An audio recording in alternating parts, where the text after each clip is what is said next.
Selamat mendengarkan novel Dewa Perang Kunlun Nathan Clark. Bab 1851. Kirana ternyata. Weni langsung mendesak. Dalam analisisnya, lelaki tua itu telah menyelamatkan mereka pada saat kritis. Tapi partikel energi yang bertubrukan masih berdampak banyak pada mereka, memberikan kekuatan super yang menakutkan. Maka Kirana ada kemungkinan juga terkena efek dari tubrukan partikel. Kirana bimbang. Cepat cobalah. Lihat apa ada perubahan pada dirimu. Kata Weni. Baik. Aku akan mencobanya. Kirana sekarang adalah seorang pesilat.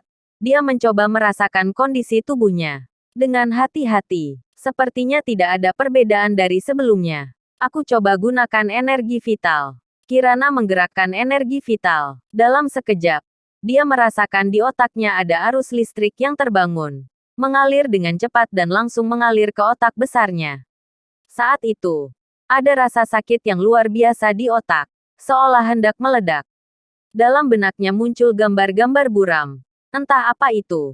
Seolah-olah puluhan ribu jarum mengoyak kepalanya. Perasaan ini sangat mengerikan. Aduh, Kirana langsung terjatuh. Memegangi kepalanya dan menangis tersedu-sedu. Berguling-guling dan menjerit histeris. Weni kaget dengan pemandangan di depannya. Apa yang terjadi dengan Kirana? Kirana berlarian seperti orang gila. Suara mengerikan itu seperti suara setan dari neraka. Weni merinding di sekujur tubuhnya. Matanya merah darah. Bola matanya hampir terbang keluar. Brak, brak, brak, titik. Kirana dengan kencang membenturkan kepalanya ke lantai. Mengeluarkan suara yang menakutkan. Hal yang paling menakutkan adalah lantainya retak. Memperlihatkan retakan yang padat seperti jaring laba-laba. Saat ini, Kirana terasa seperti setan bagi Weni. Weni melangkah maju dan memeluk Kirana, agar dia tidak bergerak.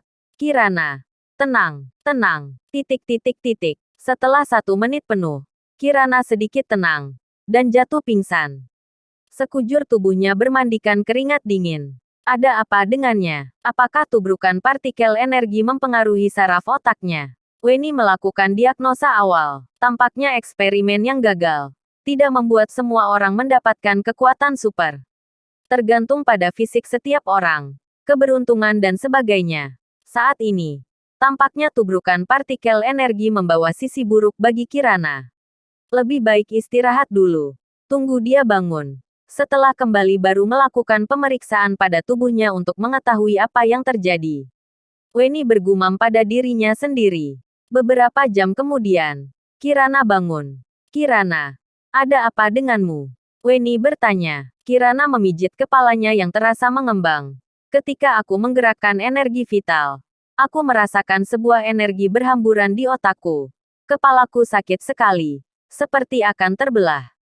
Pada saat itu, aku merasa bukan seperti diriku sendiri. Sepertinya aku sudah tidak ada. Kirana memijit kepalanya dan terengah-engah. Tidak apa-apa, sepertinya terkena saraf. Tunggu saat kita pulang. Kita periksa baik-baik. Weni menghiburnya. Ya, aku juga merasa baik-baik saja. Tubuhku tidak ada perubahan. Kirana tidak menganggapnya serius. Weni juga tidak menganggapnya serius. Tetapi ketika sesuatu terjadi pada Kirana, Weni ketakutan setengah mati. Tentu saja, ini adalah cerita selanjutnya. Saat Kirana tertidur, Weni memeriksa dirinya sendiri. Dia bukan hanya memiliki kekuatan yang ekstrim, tetapi dia juga memiliki kecepatan. Dan bahkan kecerdasan dia telah menembus puncaknya. Bahkan tubuhnya bisa menyembuhkan dirinya sendiri. Dia mencoba mengiris dirinya sendiri. Dengan cepat kulitnya sembuh. Manfaat yang dia dapat dari tubrukan partikel energi kali ini adalah transformasi tubuh yang menyeluruh. Kamu selamat dari bencana besar. Maka keberuntungan akan mengikuti setelahnya. Kirana tertawa. Maaf Kirana. Saat itu aku mengaktifkan alat penubruk partikel energi. Hanya untuk mati bersama. Weni penuh rasa bersalah. Kirana menggelengkan kepalanya. Tidak apa-apa. Omong-omong. Di mana Ernest Suarez? Apa dia masih hidup atau sudah mati? Kirana tiba-tiba teringat padanya. Bab 1852. Larangan Dewa Angkasa. Oh ya. Bagaimana dengan Ernest Suarez? Weni menepuk keningnya. Menyadari masalah serius ini, Ernest Suarez, dia adalah target utama. Jika dia tidak mati, maka semua yang dia lakukan bukankah sia-sia? Kirana mengerutkan kening. Jika tidak ada orang tua yang menyelamatkan kita, siapapun tidak mungkin selamat. Weni mengangguk. Itu benar. Dia hanya menerima sebagian kecil dari radiasi energi untuk mendapatkan kekuatan super. Jika lebih dari itu, dalam tingkat tubrukan energi, dia akan hancur berkeping-keping. Tapi jika dia datang untuk menyelamatkan kita, seharusnya semua yang diselamatkan masih hidup. Ernest Suarez dan yang lain juga ada di antara mereka. Kirana terus menganalisis. Weni menimpali. Ya, itu betul. Kemungkinan besar satu-satunya yang selamat hanya kita berdua. Ernest Suarez dan yang lain semuanya mati. Ada kemungkinan lain. Orang tua itu datang khusus untuk menyelamatkan kita. Misalnya, dia ada hubungannya dengan Nathan Clark. Tentu saja dia tidak akan menyelamatkan Ernest Suarez dan yang lain. Kirana mengangguk. Ya, kedua kemungkinan tersebut memiliki probabilitas yang tinggi. Ernest Suarez seharusnya sudah mati. Kita akan tahu setelah kembali ke markas. Jadi pertanyaannya, apa Ernest Suarez benar-benar sudah mati? Nathan Clark sangat antusias mencari Kirana di seluruh Neslandia. Perintah Dewan Angkasa untuknya juga datang silih berganti. Bahaya yang dapat ditimbulkannya terlalu tinggi. Mencapai level 8. Untuk mencegah nilai bahayanya mencapai level 9. Dewan Angkasa memutuskan untuk mengumumkan perintah Dewan Angkasa. Apa itu perintah Dewan Angkasa? Larangan yang dikeluarkan saat Neslandia berada dalam bahaya. Segera setelah perintah Dewan Angkasa diumumkan, Dewan Angkasa, klan Seiryu, dan pasukan serta organisasi apapun di Neslandia harus mematuhi perintah tersebut. Bahkan negara dan pasukan yang pernah menerima bantuan dari Neslandia harus berpartisipasi dan siap membantu mereka. Mereka yang melanggar perintah akan dibunuh.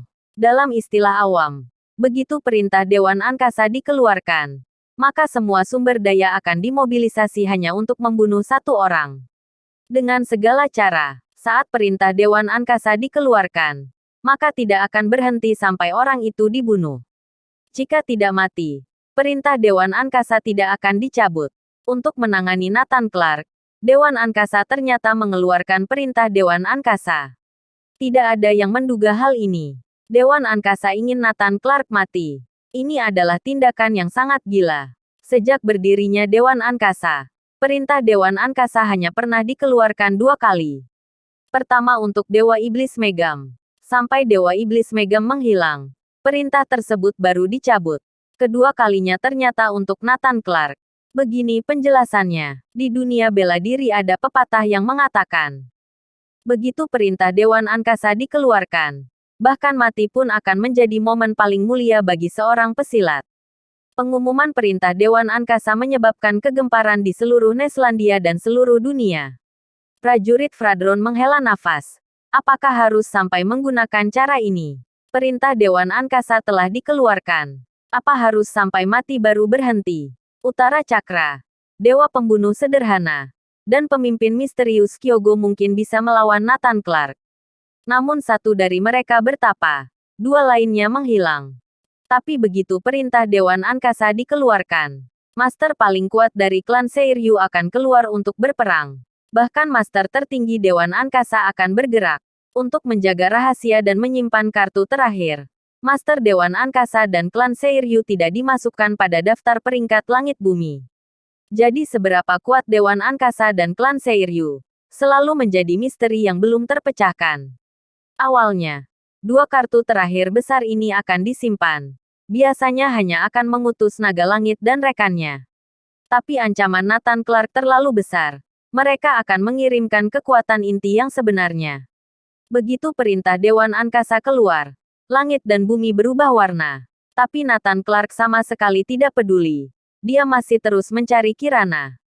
Saat ini, Kirana dan Weni diam-diam pergi ke markas Taskun. Ketika mereka melihat markas Taskun berubah menjadi reruntuhan, keduanya terkejut.